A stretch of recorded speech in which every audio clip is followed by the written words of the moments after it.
We already had a look at Lian's Galahad Trinity performance. Without a doubt, one of the very best AIOs we have seen until now, if not the best. However, what if that's too much? What if you can sell for less? But what if you still want some of that performance, like the upgraded pump, upgraded tube thickness, and that crazy pump RGB with all of those interchangeable covers? Then say hello to the Lian Galahad Trinity 2 in 360mm, the budget version of this lineup. But budget does not mean bad performance. Although there are quite a lot of similarities between the performance and the regular Galahad Trinity, or the Galahad 2 Trinity, there are just as many differences. Like the radiator. On this one, we are back to 27mm thick 20 FPI radiators, and the fan got a similar downgrade. On here we have an unnamed set of 2450 RPM quick fans pushing up to 3.26mm of H2O at 89.1 CFM. And if you think I overdid it on the word downgrade, you know that Simpson meme of looking good on only one side? Well, this is the fan version of that. However, it still may be a hell of a performer anyway, so let's take a look at that. Using this thing that still needs a name, we created three scenarios: a low workload at 120 watts, a mid to high workload at 250 watts, and a god tier good log of cooling this at 320 watts permanent.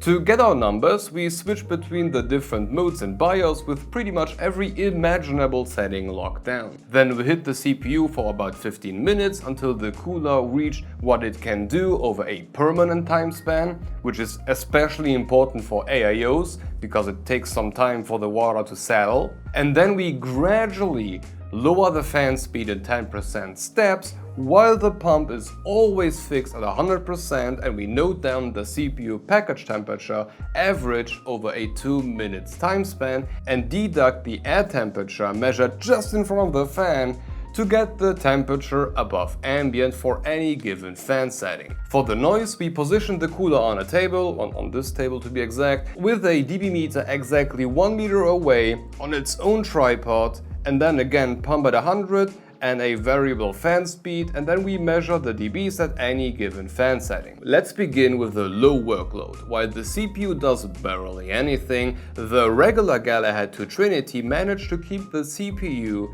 at 28.3 degrees C above ambient. Let that sink in. The budget version of the series outperformed the Liquid Freezer 420. It may still be almost 2 degrees behind the performance version, but this is not a bad result. On the Noise 2 performance graph, we can see that it's surprisingly good overall. While at max speed it may have landed on the 4th spot, it lands on what I would call a solid 3rd place when noise is taken into consideration. From start to finish, it stayed exactly there. Pushing the workload up to 250 watts changed the picture slightly.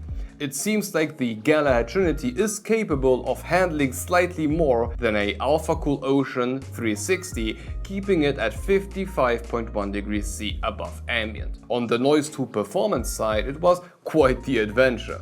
There we saw that it even took the 1st spot for a very short while, after which the Galahad performance took off again. And this is a quite interesting comparison of how quickly these AIOs are capable of getting the heat away from the chip, because we know that some of them can take a lot more, but here it's not about that. Here it's about who does it the quickest.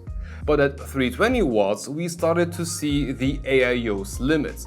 While it still managed to survive, it started to get significantly behind the best too. And the Noise 2 performance graph showed exactly the same thing.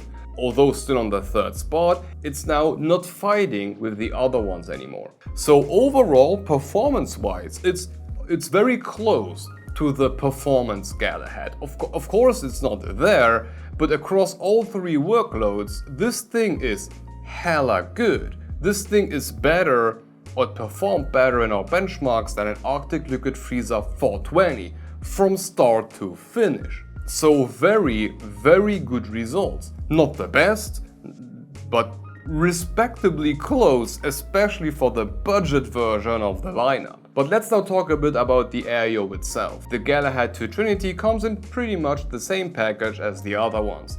Inside we'll find the pre-mounted AIO and mounting hardware for AMD and Intel, and the same group of cabs that can replace the pre-installed one by simply pulling it off. To install the Galahad 2 Trinity, it is almost the same thing as for the performance ones. For Intel LGA 17, 1200 and 1150, leave the pre-installed bracket on, position the appropriate backplate behind the motherboard and screw the AIO from the top using the included screws. For AM5 and AM4, remove the bracket and replace it with the AMD one, and then just use the clamps in the old school fashion.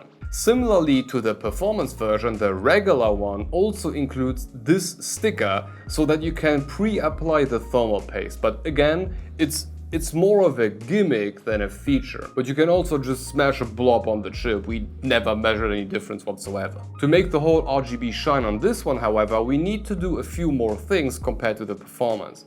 First up, there is the SATA for power, PWM for the pump, and USB 2 to get the L-Connect 3 software from Lian hooked up. But in order to make the fans light up, we need to add this little cable extension that forwards the RGB connection for L-Connect 3 to the fans. And once the fan PWM is connected too, we can use Lian software to make the thing shine in all possible colors, modes and variations. And just to sum it up, it's a do whatever the hell you want thing. The possibilities with L-Connect 3 are as endless as I can imagine. Knock yourselves out here.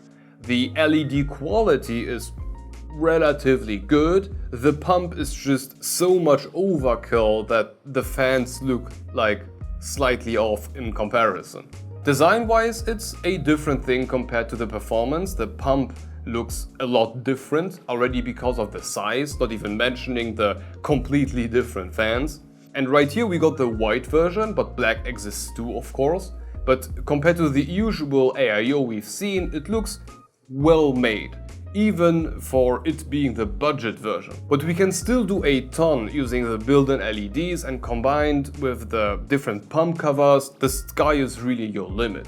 However, quality control could be improved. Not that ours came broken or anything, but the damaged tube sleeve wasn't really necessary. Thankfully, we can hide it with that tube strap, but it was still unnecessary. Something that made me quite happy though is that every one of the Galahad 2s got these adjustable fittings on both the pump and the radiator. And on the radiator side, they are even in a 45-degree angle and slightly protruding, making it so much easier to handle the tubes and making them feel so much longer. And I really thought this would be like a performance-only feature, but no, everyone has it. Where does this leave us? Well, even the very regular, slightly budget model is among the very best CPU coolers we have seen so far. It beat almost everyone on our untested until now list. Granted, the list still needs to be filled up to the point where we were before. It will take some time, but we all know how this is going to end. If the Arctic Liquid Freezer is behind this one, we know how this is going to end. That was a kind of a surprise to us. We did not think the regular would end up where it did. The performance, well, okay, sure, but not the budget one. But it did. Very good job. The price though, it comes at an MSRP of $150 US, and this is a good price, kinda. Don't get me wrong. Compared to the whole list, it's relatively okay. But the performance Galahad, which is quite a bit better, only costs another $20 more. And $20 makes this a very picky thing. So in our opinion, if you're looking for a very good bang for the buck cooler, this is really it then.